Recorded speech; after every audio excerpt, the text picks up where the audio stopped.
So let me show you this cool New Game Plus item. So this door handle in New Game Plus has been replaced. What is this? What a weird doorknob. I bet I could, take it off. I got a beam saber. So, if we look at this, now let's go on here where it's safe. You'll see that we just picked up this weapon that was acting as a doorknob. A sword shining with a strange force, a switch that turns the blade on and off. You see it has a weird cougar pattern. And so this is why I want to do New Game Plus mainly. You can kind of get a lightsaber. Apparently it's a reference to some show, an anime, how she unsheathes that. Some show or maybe that other show that Power Rangers is based on. But I just wanted to get that. It's very strong and it's very fun to use. So.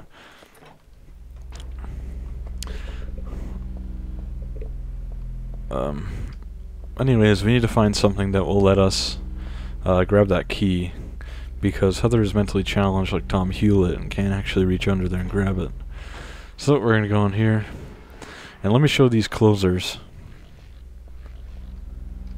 You can hear there's heavily modulated squishy sounds. Where are you, closer? Come here. So you can see their twisting faces and their disgusting movement, and they swing with their giant arms to hurt you. They do a lot of damage. Now let me kill this one. They take a lot of damage too. Now I'm gonna shoot one down and then not kick it so you can hear the sexual moans.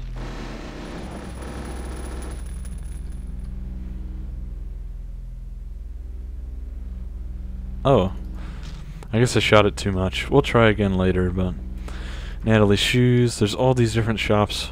Unfortunately, Sunshine Princess, we cannot go in any of them. Now the closers are, I just want to show you this really quickly.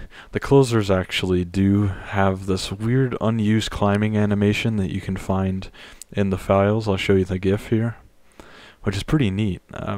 They apparently could climb with the pincers that they have inside of their arms, which they use for attacking later in the game.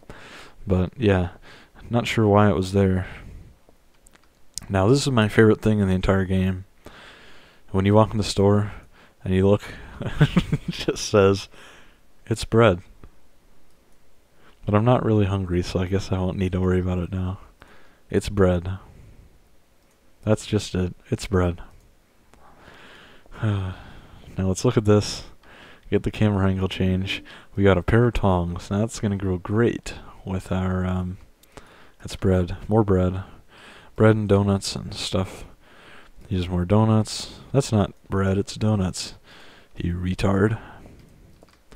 And here's another New Game Plus item here. There are no employees around. I wonder where they all went. Flamethrower in the bakery. And this flyer. This is funny because you find it in the original game, like not New Game Plus. So you actually find this, but you don't know why. But then when you play a New Game Plus and there's a flamethrower there, it makes sense. So it says Helen's Bakery, crispy toasted dead, right to your front door. They crossed out BR and replaced it with a D. Everything's on sale, Helen's Bakery. Awesome, awesome. Crispy toasted dead right to my front door. Let's go grab that key.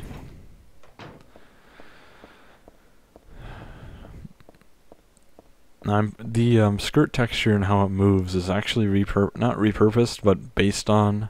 It's a little bit different, but it's based on Maria's skirt texture and movement from Silent Hill 2. Now I do want to say that Heather is actually 17 years old, so I don't want to see any lewd comments about her beneath my video. Boobies. Vaginas.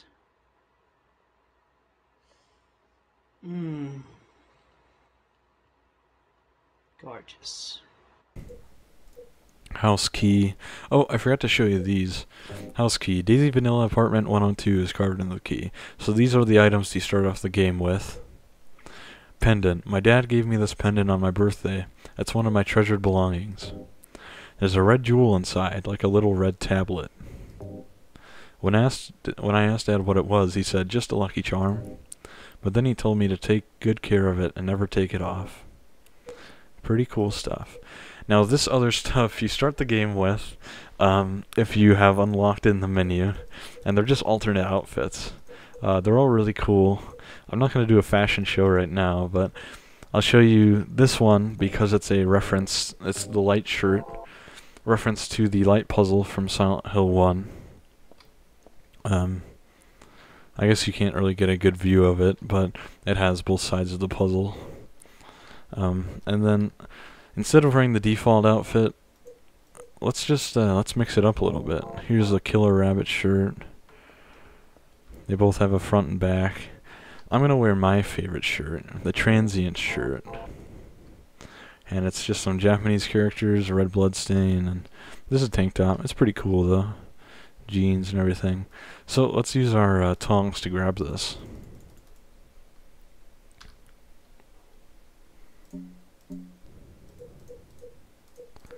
Maybe I'll show you some of those others at a later time. That key I'll show you in a little while. So Heather can reach under and get the key.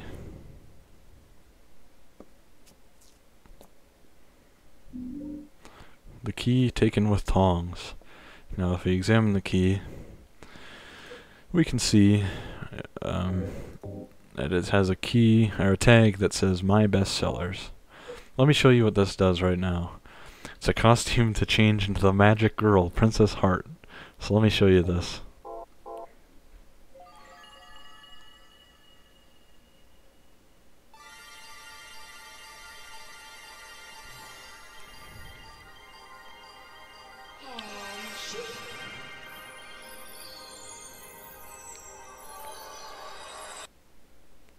And it will change us into this ridiculous costume, the Princess Heart outfit. But we're not gonna wear it right now. Let's switch to my favorite shirt. Uh-oh. More numb bodies.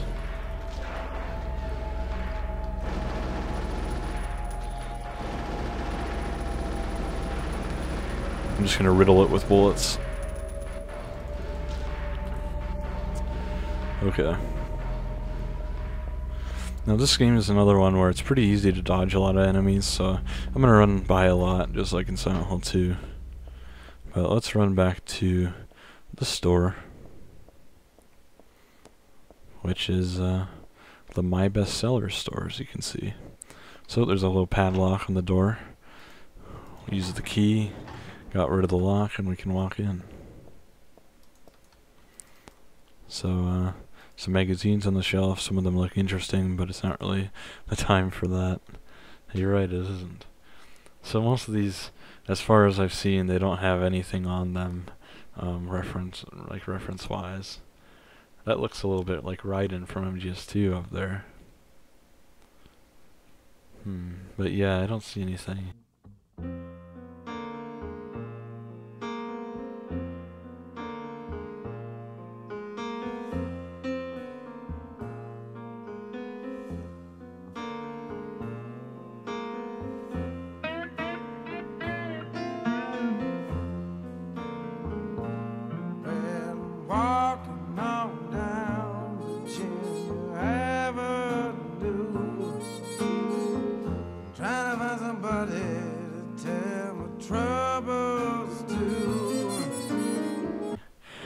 I know there's a later MGS3 reference in this game. That's pretty cool, though. Watercolor. None of the books are very interesting, just the kind that I can buy anywhere. Yeah, nothing too interesting that I'm seeing here. So let's pick up these books. So we get the Shakespeare Anthology and a blank shelf.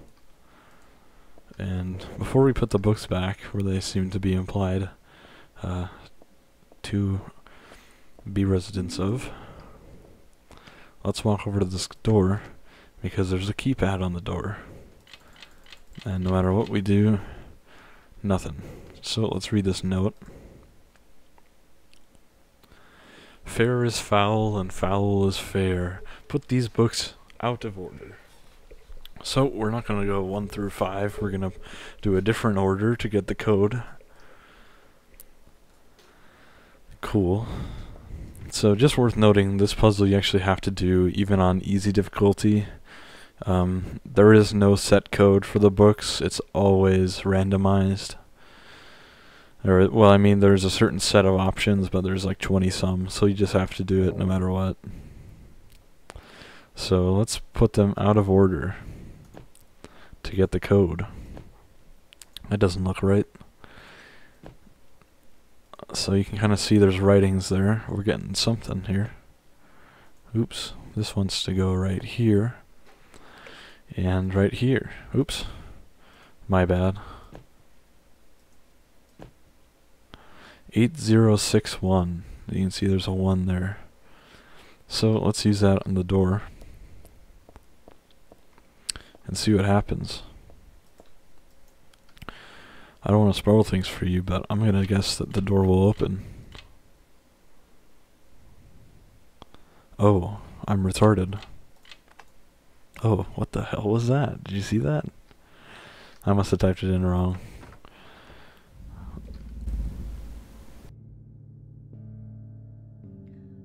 Hey, wait, what's going on? Where is everybody?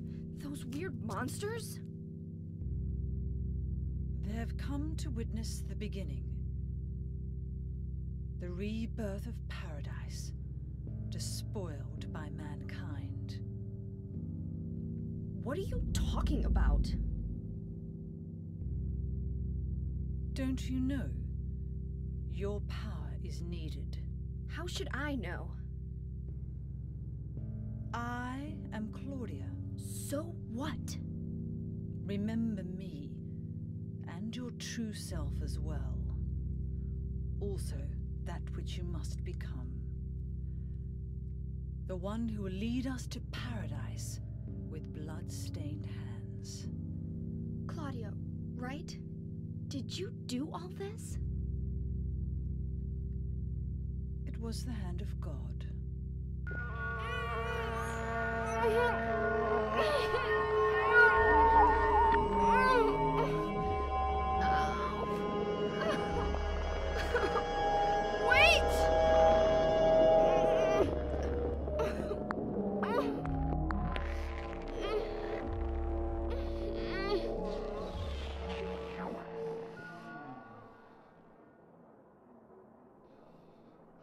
I don't get it. What does she want me to remember? So we get a very creepy track playing, and a sound effect, and this hallway we're going to investigate a little bit. Let me turn down the sound. Okay. So that's Claudia, kind of one of the main antagonists of the game. And Claudia, you'll notice again another parallel of Silent Hill 1, which is, of course, the antagonist, much like Dahlia and Silent Hill 1, ends with IA, which is very intentional. So these rooms, this is one of my favorite details, which is they're just very strange little rooms, because as you can tell from the sound effects and the hellish stuff going on, we're about to transition to the other world. So if you look at these doors, they all have very strange names, like lumber room. Why there would be a lumber room in a mall, I don't know. Boutique A, that's pretty normal, no need to worry about that one. If we look at the my bestsellers, that's not different. So, but this one is the particular one that I'm talking about, which, if you remember, the Revolt of Turn Ale is the little poster. Turn Ale meaning otherworld in Welsh. Well, this, as you can see, Cafe Turn Ale. Very, very small detail that almost nobody notices. Pretty cool stuff, huh? Alright, so let's look at these. Nothing to see here. What's this say? Office. I suppose it is an office. And there's some creepy... Now, this is perhaps, as you progress through the wall, there are creepier and creepier things. You can see here it says, on the door, Yggdrasil, or Yggdrasil, or Yggdrasil. I should know this because I'm of Scandinavian descent, but it's the giant tree that the entire universe and everything is connected together and made out of in Norse mythology. The connection of Norse mythology to this game, I'm not sure, but it is there. Another door that says Yggdrasil. Just for it even says ellipses Yggdrasil. Jewelry Cathedral. Of course, kind of a reference to the jewelry store in the Otherworld Mall of Silent Hill 1. And this final door that you can look at, it says Nornen. And Nornen is the plural term of Norn, and Norn are the three kind of people that control the past, present, and future in Norse mythology. Very small details that I missed for a very long time, and until I looked into them a bit more, and I actually had to read about them before I even noticed. But let's go in this elevator. And because the Japanese love very scary elevators, you'll notice that the elevator has no buttons at all. There are no buttons for the elevator. And there's an odd radio static that's coming. What is that? Well, it's a radio. Excuse me, a radio. What the hell is this doing falling down from the ceiling? Anyways, I guess that explains the static from just before, but all it's picking up is static. I wonder if it's broken. So we got the radio. Let's leave the elevator.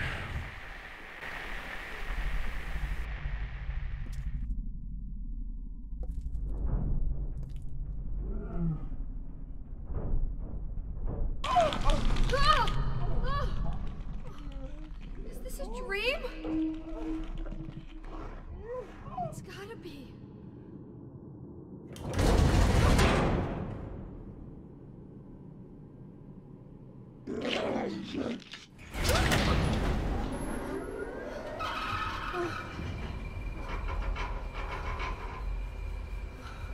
Not even a kid could believe in this.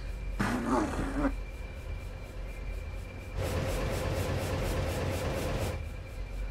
when am I going to let go?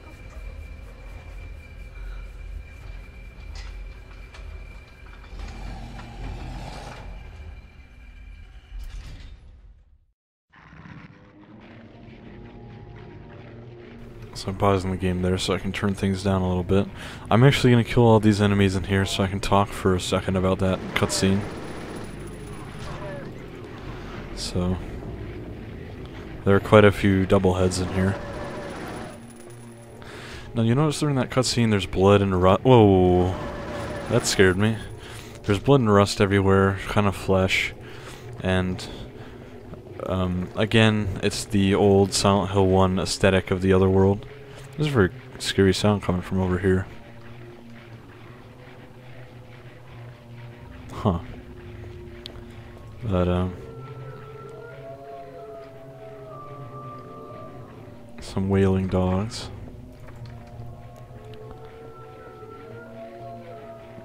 Scary stuff, man. So I'm going to check all the doors just, you know, for solidarity and everything, but generally in these playthroughs, when I first play the game, I always wanted to go in a grid pattern, so you know, you don't miss anything, but when I'm replaying, I know where every room is, honestly, so I'm not too obsessed with doing that. I'll check most doors, but just to be safe, but I do know, like, where all the rooms are. So, yeah, we can't go anywhere around here. Anyways, the blood and rust aesthetic of the first game is, you can see it again in here, especially in that elevator. Now, we saw, it might have looked like two entities that were, or it might have looked like one entity that was just going nuts.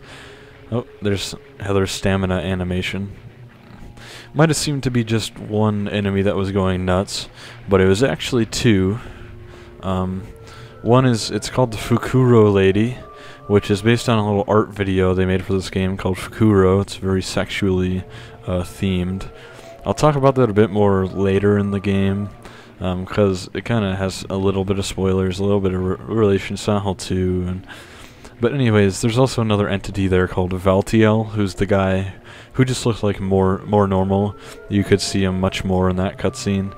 And Valtiel is, I'm not going to spoil too much about him right now, but suffice to say that he is, one, a member of the cult, or not really a member, but a demon of the cult, one of their demons, and two, he's Heather's Pyramid Head.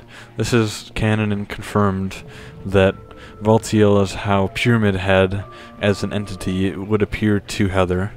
However, because Heather's conscience is not guilty like James's, Valtiel's not out to punish us. In fact, Valtiel's a very nice guy for us. And why Valtiel is so kind to us? Well, we'll find out eventually. But let's go in this door. It's just a little dark room here. And let's grab this ampoule. And if I haven't explained the function of that, it regenerates all your health and you are either invincible or have infinite stamina for a few minutes. Books and magazines here, no time to read them. So let's save the game. I'm not sure, let's check what room we're in, because this is a pretty unique room for them all. No name. Fair enough. This again, looking at it makes my head hurt, but at the same time, it's like so familiar. I know I've forgotten something really important, but I also had the feeling that I'd be better off not remembering it. I forgot to mention about the fan that you saw in that elevator cutscene. Again, as I talked about at the end of Silent Hill 1, there's a lot of fans in this Blood and Rust aesthetic otherworld. The fans are generally a common theme because the spinning circle, much like the valve that we'll see Valtiel turning later, is representative of how the cult's mythology works, which is that their god died, then is born again, then is died, born again. It's sort of the cycle of life, and that's the general idea why there's so many spinning things in the other world. So, we checked out that room. A couple more double heads up here. Let's just run by. And we'll go in here. Let's check this door. And we still don't have a flashlight. So if we walked over here, we can see, or if we walk over here, there's a ladder. It's hanging halfway down from the ceiling. Even if I stand on the table and stretch my hands out, I can't reach it. If only I had something long to snag it. So, unlike the tongs situation, I can kind of see where you need something else to grab that. But this room is very bizarre. What exactly all this is, I have no clue. Just creepy stuff, I guess. So there are a few enemies out here. I'm just going to try and run by. I forgot to mention the closers. This is kind of the area where you see why. But the closers are not named after any cult element. They're actually just named after the fact that they're so huge they block off doorways and pathways very often. So let's go in here. And this is one of my favorite rooms just because it seems so creepy at first, but you get the idea in function. Let's grab these bullets, first aid kit. So there's a note over here that says, "Warning. When leaving the room, be sure to turn out the lights. It will be obvious if they are not switched off." And the fact that this is so obviously not an actual mall, and this is so obviously not the actual kind of room they would have, just the fact that the warning was most likely written by the town itself. So creepy, man. It's so cool. But yeah, it wants us to turn off the lights, and it will be obvious if they are not switched off. So let's see why they want us to turn off the lights. There's a light switch. It's on right now. Will you turn it off? Yes. And there's a big light coming from over here. What is that? Well, we finally got our flashlight. Very cool. We got the flashlight. So let's head this way. Let's check these bathrooms. We can go in this one. Now, if you remember earlier, this is in fact the bathroom we were in, except it's completely hellish. No mirrors, everything's missing. And there's an item here. What is this? Bleach. Bleach will come in handy, because I have to drink some of that to cement my suicide. My suicide over the fact that I cannot be with Heather, because she's my waifu, my GF. Nah, I'm just kidding. This toilet here, let's look at it. ugh, a filthy toilet. Just looking at it gives me the goosebumps. Now let me play this cutscene right here. That's a reference to in Silent Hill 2 when James will reach in the toilet for the wallet.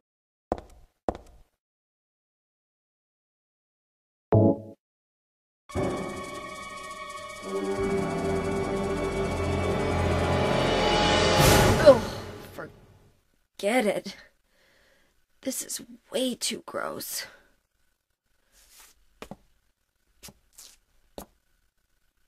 Who would even think of doing something so disgusting? It's pretty funny. That's only if you have Silent Hill 2 save data. Unfortunately, I can't get it to work on the PC with that. You have to do some registry edits and all that, and for some reason I can't get them to work. But if there are any references, I'll be sure to show pictures and videos, because I don't want you to miss those. They're hilarious. So this is the same door that was closed earlier. Let's give it a knock. Is someone actually in there? I guess so. I guess it's still occupied.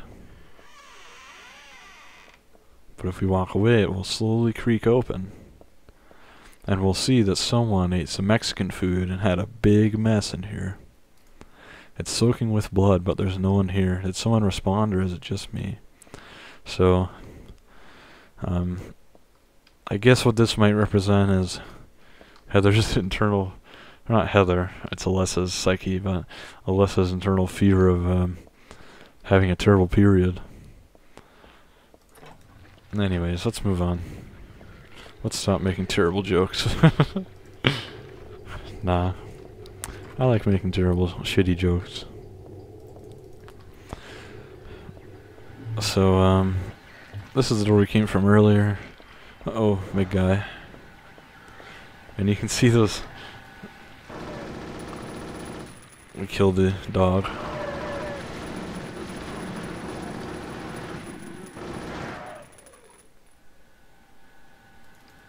Alright, I still haven't got the closer to ride around. I'm gonna have to use a pistol to get him to do that.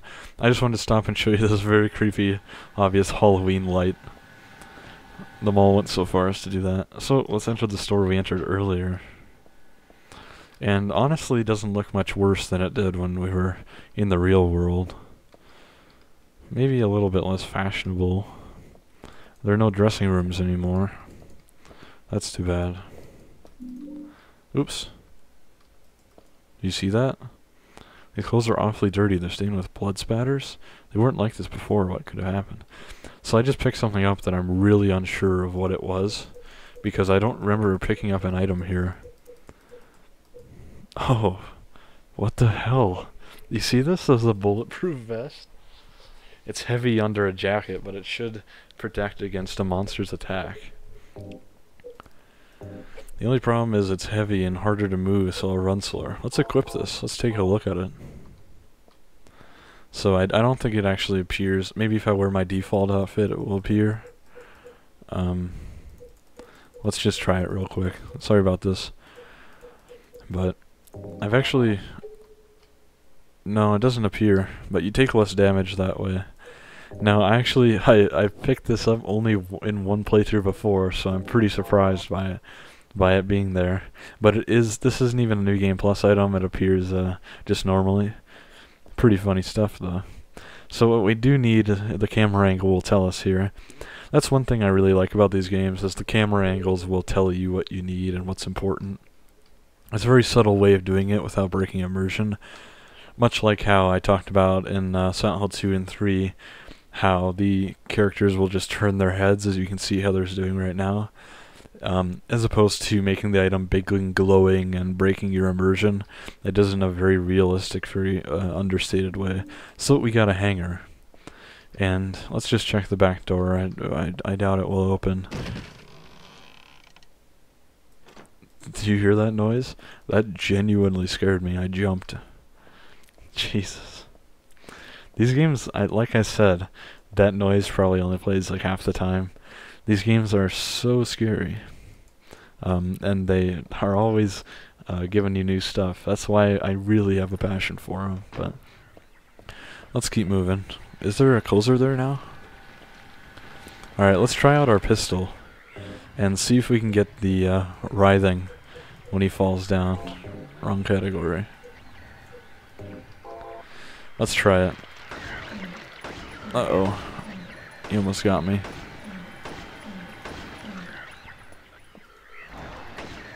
As you can see, he has that pincer attack that he just used on us. And like I said, these take a lot of damage. So that was a whole magazine already we went through. Oh, there it goes. Oh. Huh. You know what it is that later in the game these have slightly modified models and they have slight differences. So that might be, we'll just have to look at it then. But we got the hangar. So I'm just going to interact with this phone real quick so we can get this. The phone seems to be out of order. I can't call for any help this way. So there's your justification as to why Heather can't call the police. Let's run in here. And let's use this coat hanger to abort God, which is what they should have done in Silent Hill 1. Unfortunately, they didn't think of it. Let's use the coat hanger to pull this what's it called, a ladder down. I don't know what ladders are. I really have a difficulty with it. Climbing ladders is scary. Not like fire escape ladders or anything like that. Not that I've ever climbed one of those, but a ladder that's just like a one that you move around and fold up. I don't know why, but they seem so rickety, and I always see when I see my father climbing them, I'm like, Jesus, Dad, what are you doing? So these corpses you'll see from Silent Hill 1, like directly from it, same bloodstains, same area. Why would something like this be here? This isn't a hospital. So there are corpses under bodies here. So lock is broken. Lock is broken. So before we check out that TV, let's run down here, and we'll see that. Now I'm gonna quick save the game. But if I would walk forward, I would almost fall off. And if I were to try that again, I would fall off and pass away. And I don't want to die. So let's check out this TV. Now you can see it's all static. Obviously meant to show us something, so let's take a look.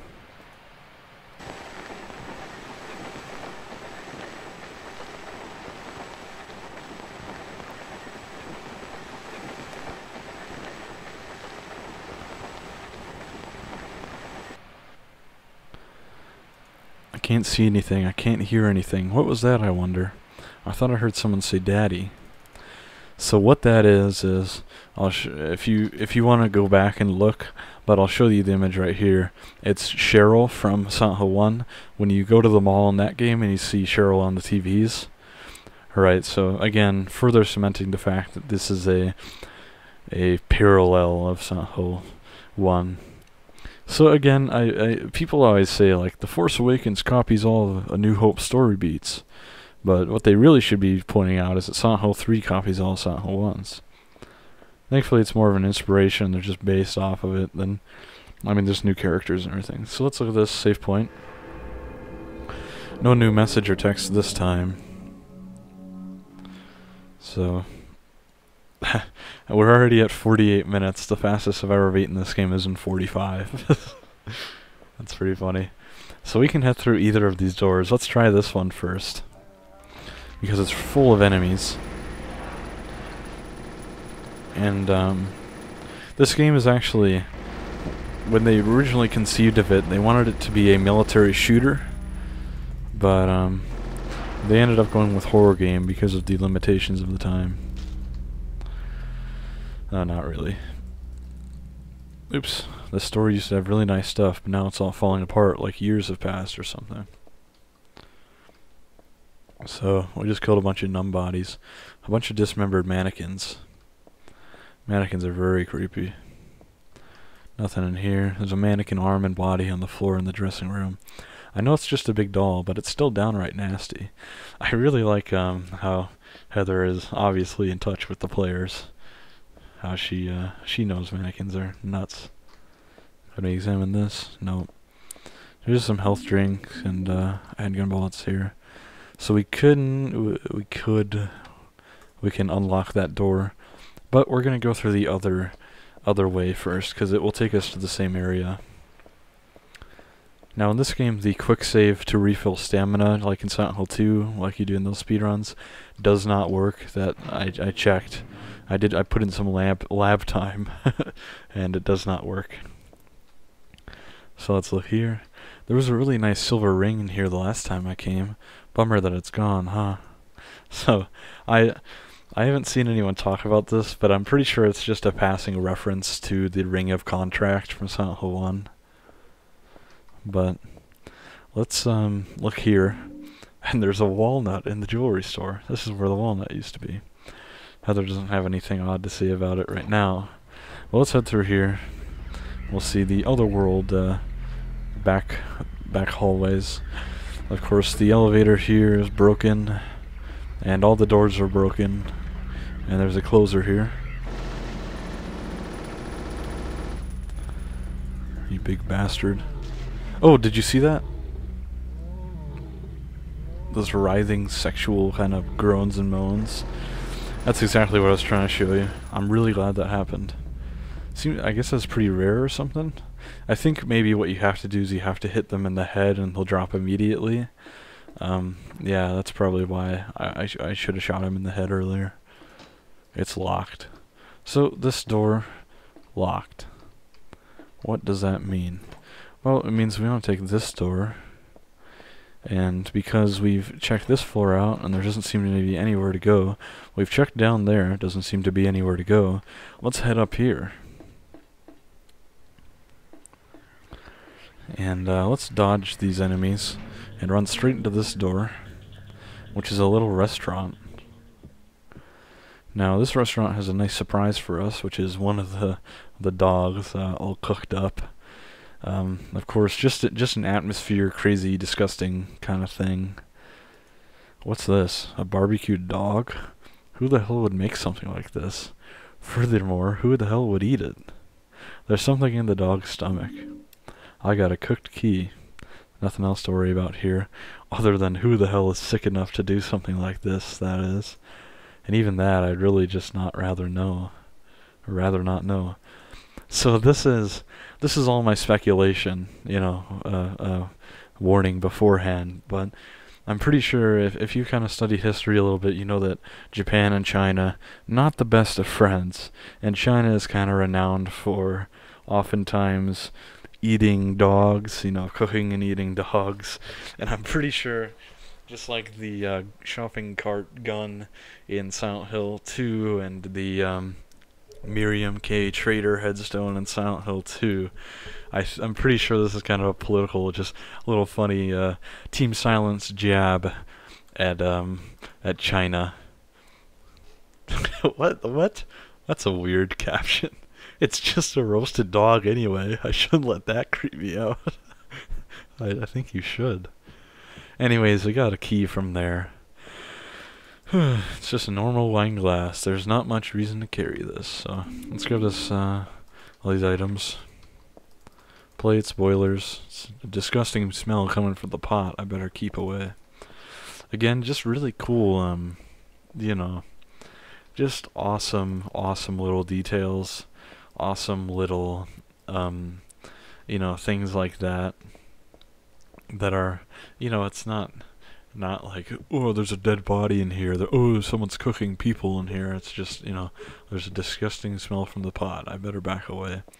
It's subtleties like that that kind of differentiate this game from some of the earlier Resident Evil games. Even those are much more subtle than the later ones. But we did get a key. Heather has a funny name for it, which is the cooked key. Yuck. But that will come in handy for this door here. That was locked. I believe it's to the right, but yeah.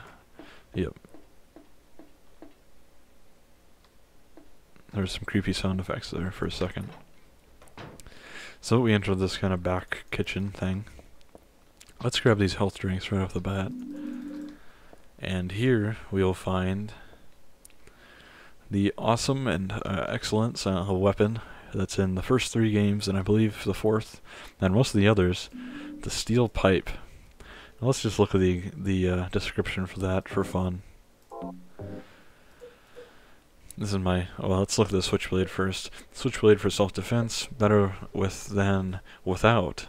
Better with than without, excuse me, it against those monsters. I know it's terrible, but I just love walking around with this. Steel pipe, about 3 feet long, not very powerful, but not hard to use. So that's actually a really useful weapon when you are running low on ammo. It does a good amount of damage. Glasses and plates on the counter, nothing really important. So again, I show you all this even though I know there's not everything, because I don't want to speedrun the game. I really do want to show you the entire game and, you know, every detail. Anyways, let's head through here. Here, there's some numb bodies. We'll just gun them down. Now it actually affects the ending, how many enemies you kill. After the mall, I'm probably not going to kill many enemies, but here, since I'm just explaining the basis lore for everything, listen to that slight crying background noise. But I just want to show you there's a giant ladder in the center here.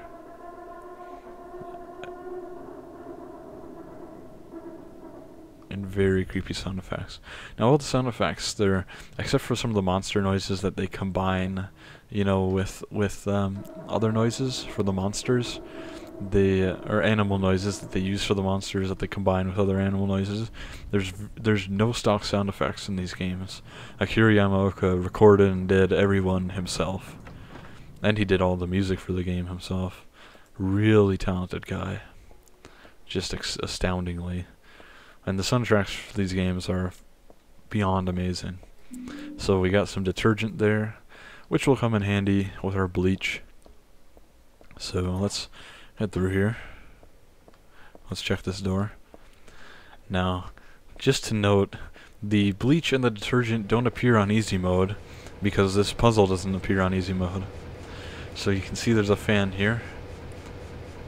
Don't know what kind of switch it is, but it's on. Let's turn it off. So that controls the fan, and we'll see why that's useful in a second. Which is that when we try to walk forward here, there are moths everywhere, and it will slightly hurt us. What does it say? Let me bump it again so I can see what it says. I'm not going any further. It's creepy and dangerous to boot. So I accidentally skipped by what it said, but I'm pretty sure it's something along those lines. But anyways, so you're probably thinking, well, what can you possibly do in this hallway? By the way, the health, just like in Silent Hill 2, is the color of the screen, the status in the top left. Of course, they made it a little bit easier to tell in this game, so I didn't actually get hurt, thank God. So again, in the easy version, these just plain don't appear. You remember there's a lot of moth and butterfly kind of stuff, motifs in Silent Hill 2 and Silent Hill 1, and this is a recurring idea of those. So let's use this empty bucket, and we're going to go ahead and combine the bleach and the detergent. The sort of stuff you'd use to clean the toilet. So use this, mix them together,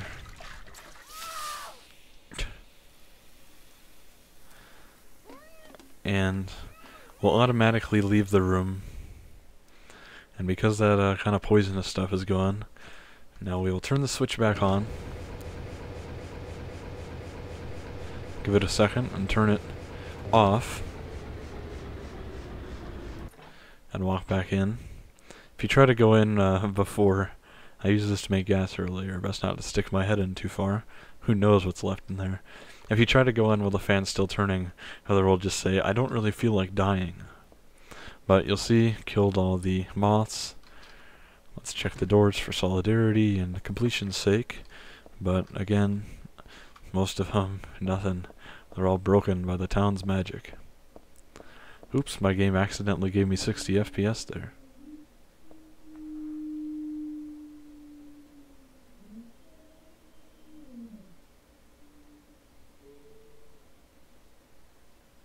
Very creepy sound effects. Let's check the doors. Everything's broken, as usual. But we can go on this really creepy and red tainted colored room. Or maybe orange. Again, I have protanopia. I'm not so good with colors. I can't see them very well. Beef jerky. So nothing really in here, just a supply room. And actually, when we go back in there, when I was talking about the sunset being redder than usual earlier in the beginning cutscene, this is what I meant, which is that when you look away, you can see. Let me turn off the flashlight, but it's very red from the window up there, which is, you know, basically implying that, of course, not only is this place hellish, but the entire world has become hellish, hence Otherworld, and not just a different mall. So, oops. Just turn around immediately.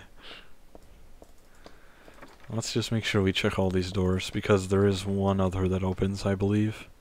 It's not essential, but I want to be sure. Oop, never mind. Just another body. And let's not kill ourselves here. Reminds me, I should be quick saving. I'm not doing it very often.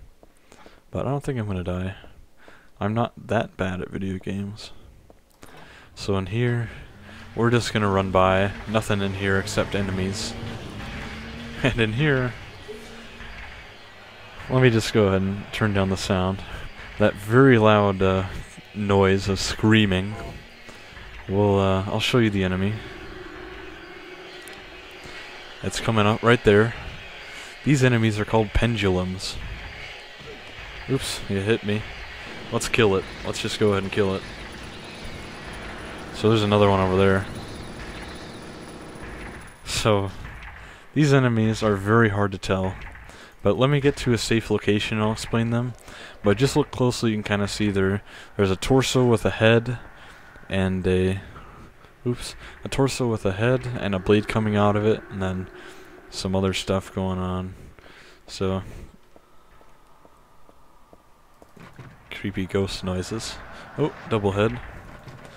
Let me get to a safe location. I'll talk about the pendulum. So this everywhere, if I fall off, I'll die.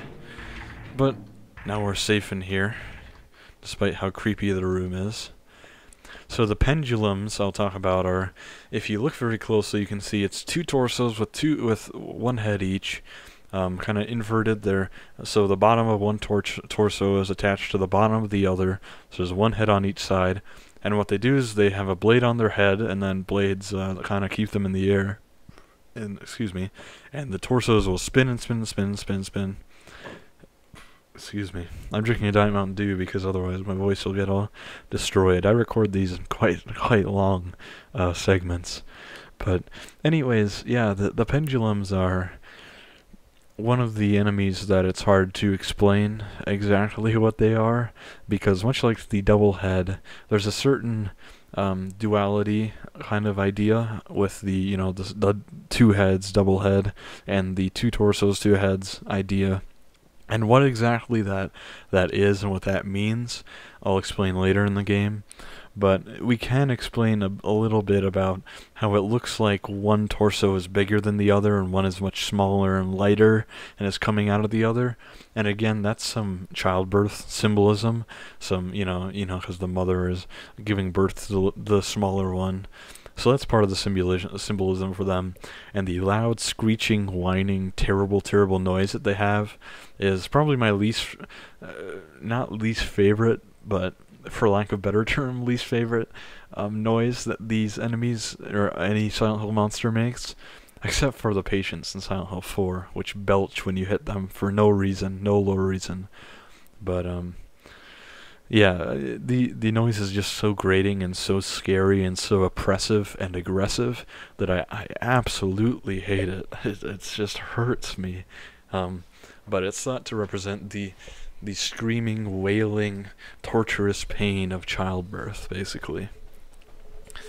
And yeah, there's also some ideas that maybe it's representative of, you know, how earlier there's that weird, when Claudia talked to us and we slowly shift to the other world, there's that weird sound effect. It's thought to be representative of that screeching, that then when it twists around, that it represents one side is the normal world, one side is the other world, and it'll twist and scream to represent that change between the normal or real and the other world. But, you know, just worth talking about. Now this room is probably the most unsettling room in the entire mall, because as you can tell, it's just a torture room. There are shackles here. They look pretty broken in. Gross. A table stained with humans. A stain on the restraint is shaped like a human. I don't even want to think about what this platform is used for. Big cages everywhere. Blood-stained walls. Let's look at this. This pattern looks like it could have been drawn in blood. I bet it's some sort of cursed symbol. No wonder my head hurts and I feel so awful when I look at it.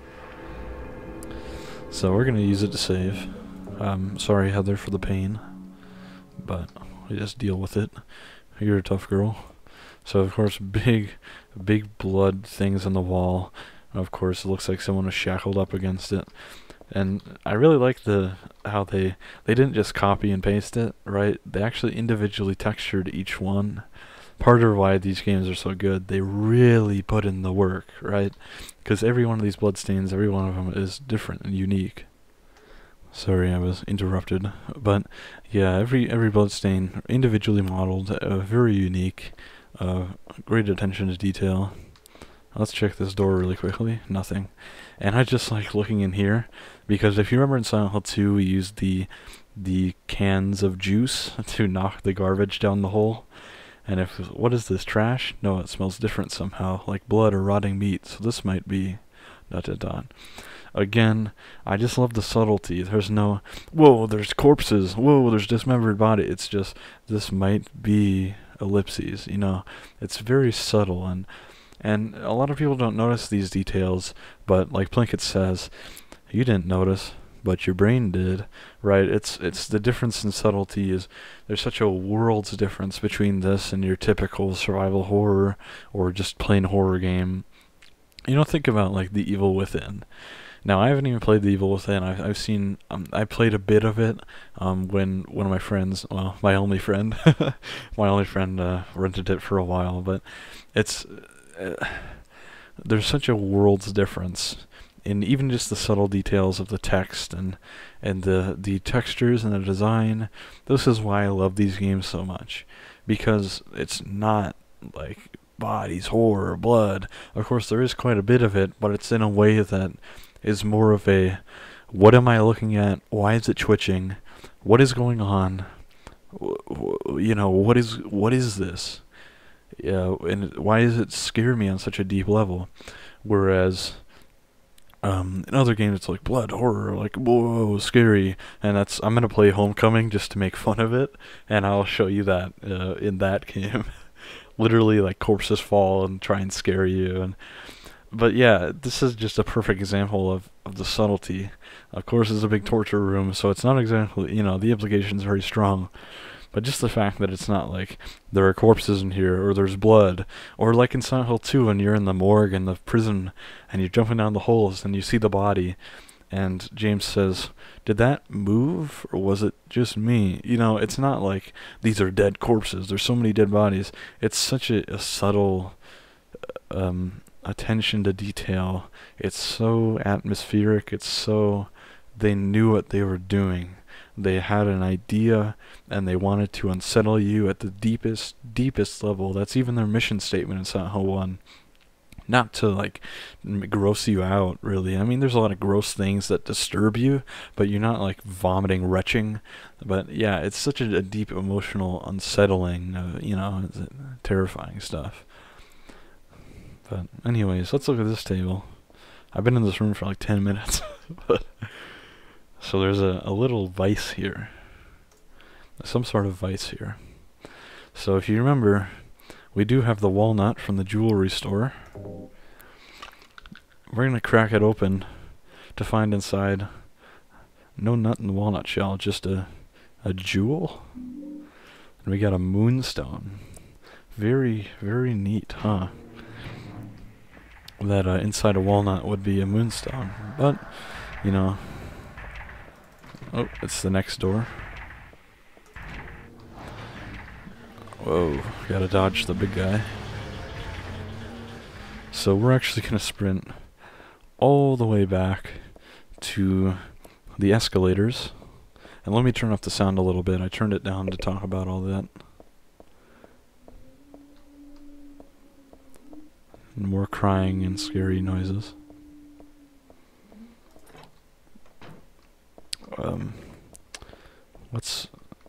It is straight ahead and to my left, I believe. Oh, no, that's a wall.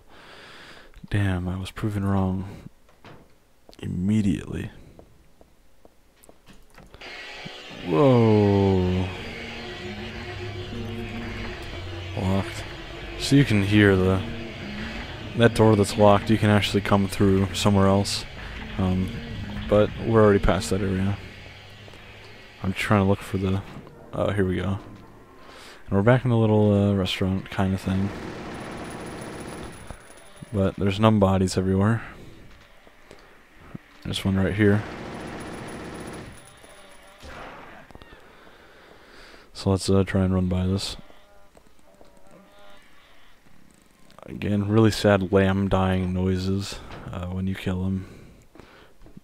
To represent that inverse, disgusting Christianity, the bastardization of it that the cult represents. So this room has repopulated with enemies, but we're gonna juke by them. Not even gonna kill them. Now you actually have to kill every enemy in the game to get the bad ending, like literally every enemy. So I'm not worried about this, you know. Where every enemy that you see, like straightforward, like if you come back and they're respawned, then it's nothing to worry about. Whoa! We just got hit for the first time. Damn. It's a tough little bitch.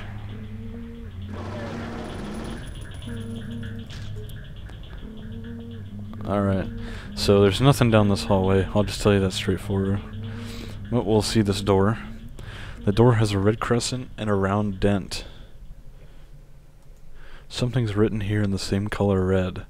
Piling up the 300th day and night, from beyond the door cries of pain are heard, and the final destination has become real, though not a blessed beginning. So this is kind of a reference. Blessed beginning, cries of pain, references to childbirth. And we'll use the moonstone. We'll put it in that hole up there, and it will unlock the door for us. And we're finally on the top floor of the hospital.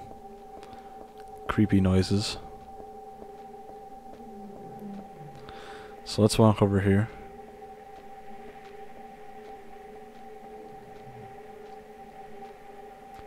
Just noises from all the monsters we didn't fight earlier. And let's crawl down this ladder.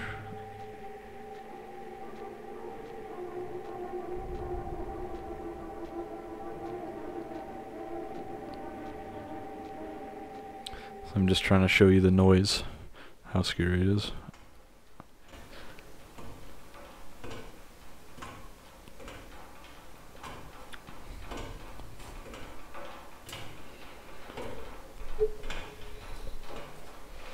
Sorry if you can hear me moving the mic.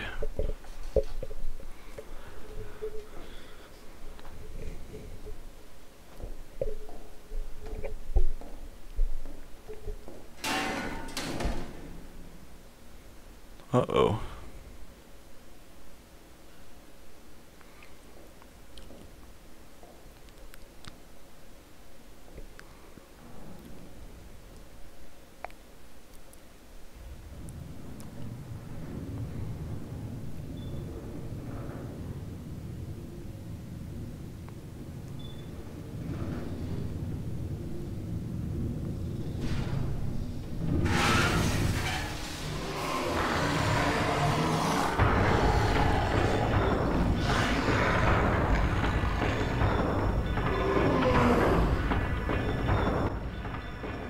So let's fight this boss, and then I'll talk about it. But this should be pretty easy, honestly, since I have this gun. Yeah, I killed it already.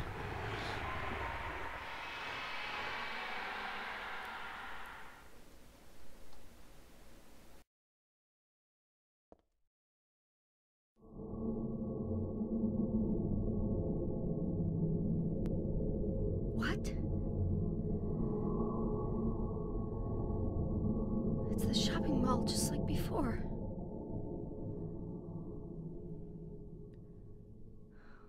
Am I back?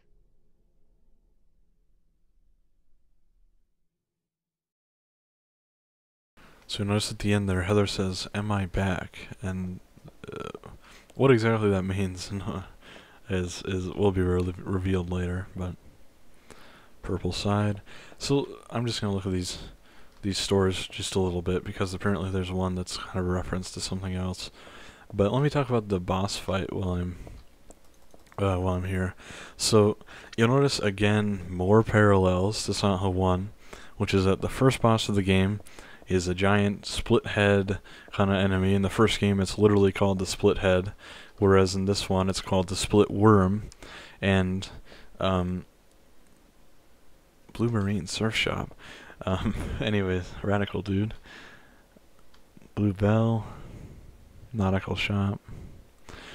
Natural Shop. But anyways, you actually, just like in the first game you don't use a ladder to climb down, although just like in the first game you have to descend to fight the giant split-headed boss, just because in the first game you go down in the boiler room of the school, whereas this one you have to crawl a ladder just comically far down into the ground.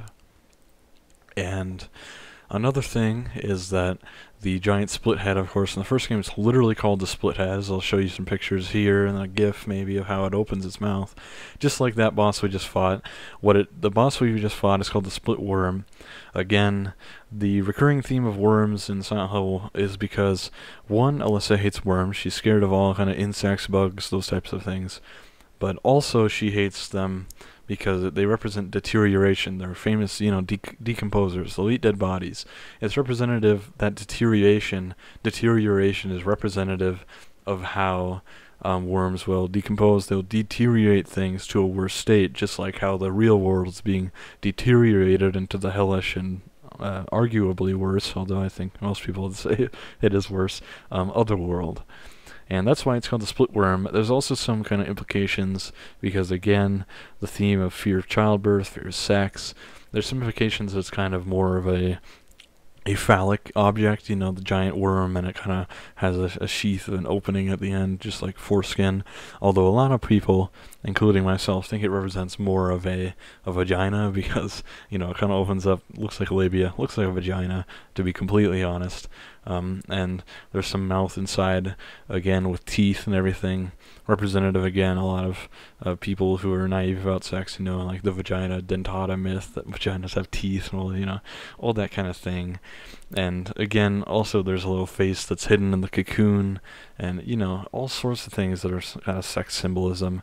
And one point towards the penis idea, again, all of these things, it could be more than one, there's, there's symbolism for all these things, but the fact that if I didn't kill it right away, it actually leaves and it'll go back in the tunnel and then come out in one of the other 6 tunnels that were there and, attack me again. So again, like, a big phallic object going in a tunnel, much like the pistons going in and out in Silent Hill 2's Abstract Daddy boss fight room. But yeah, that's the general symbolism of it. And again, the split duality, the split head, the double head, the splitting of things. Again, the duality theme runs very, very common in every enemy, honestly. Even the closers are balanced, even the numb bodies are balanced and symmetrical, all that kind of thing.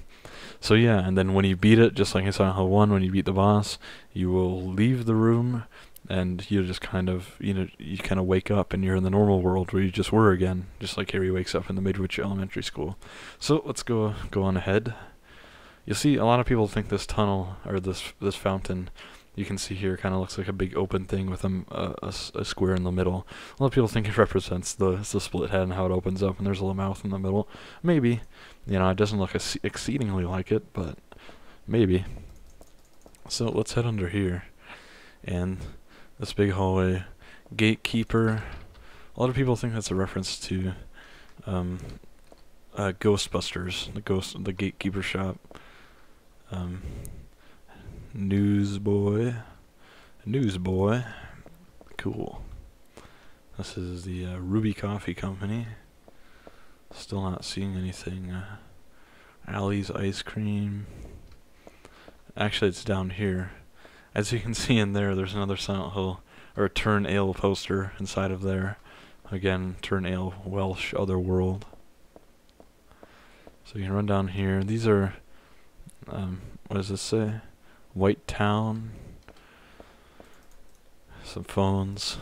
The phone doesn't work. Well, we all have our hopes. Wish I could get a hold of Dad. So let's run down here. Let's just make sure we check all the shops for fun. I can't even see what that says. Something field. You'll recognize this hallway that we were actually down here earlier. More of the books we saw earlier. There's nothing exciting.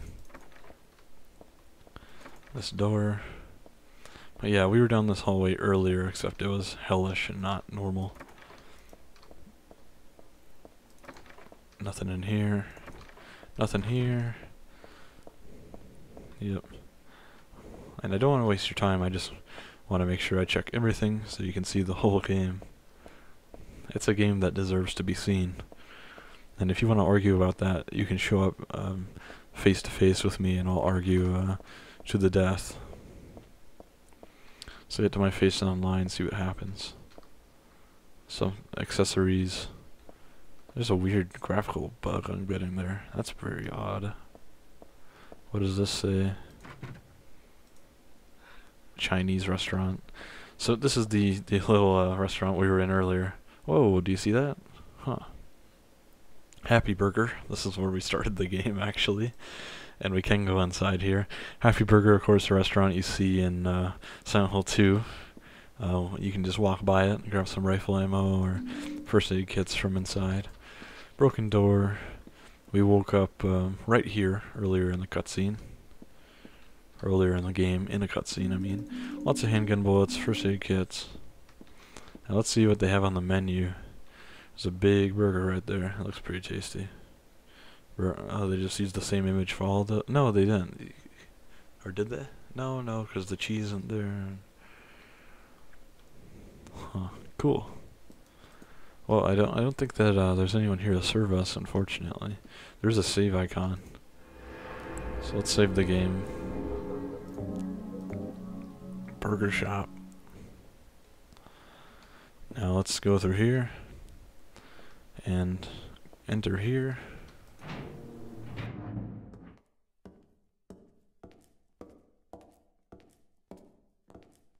Heather, It's you. what just happened? You must be one of them. What did I do? And what do you mean by one of them? You're in on this with that Claudia, aren't you? Claudia? What about her? She asked me to find you, that's all. So you are one of them. Claudia did all that? Look, I was just hired to find you. I'm not on anybody's side. I don't know anything about this. Why don't you start by telling me what happened here? And that monster, what the hell was that? I don't know any more than you do. All I know is that things are getting really screwy around here, and I got a weird feeling it's got something to do with me. Maybe you're just an innocent bystander, but I can't feel sorry for you because you dragged me into this. You know, if you hadn't found me... What are you talking about? What's so special about you anyway? If I knew that, I wouldn't be so confused, would I? But I know there's something. Something I've been running from and forgot for a long time.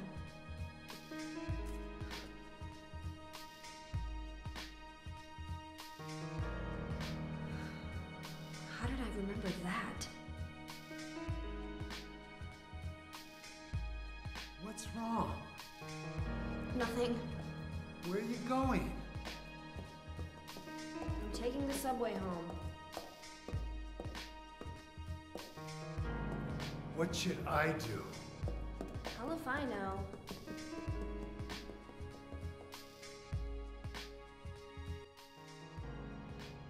So that's the end of that cutscene. I just think it's funny that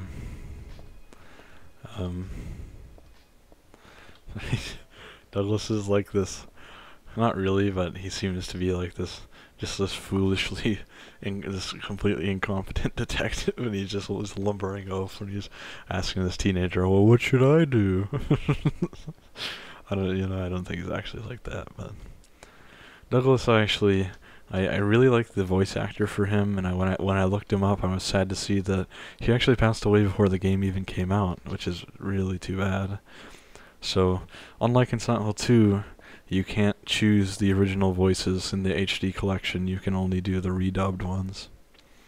So, we're in the subway. This is probably a good place to end this episode, but, what is it he says in Max Payne? I've played that game a million times. Roswell Street Station. Something like that. There's that subway level in Max Payne. Roswell or Rockwell Street Station. Something like that. Anyway, the Hazel Station reminds me of it. Hazel Street. Anyways, this is not a Max Payne lore play, but it's a Silent Hill 3 lore play. If you watched up to here, I really, really appreciate it. I hope you're enjoying these videos as much as I am. I'm really, really, really loving doing Silent Hill 3 because, man, do I love this game. 2, 3, and 1 I love. I really do. I respect it very much. I love it, but it's not. I don't have the same passion and just full-on adoration I have as I do for 2 and 3, and even 4 to some extent. Not because it's old, but just because I never played it when I was younger, as opposed to these, which I would play all the time. But anyways, thank you very much for watching, and I hope you have an excellent day or an excellent night wherever you are in this great big world, and I'll talk to you soon.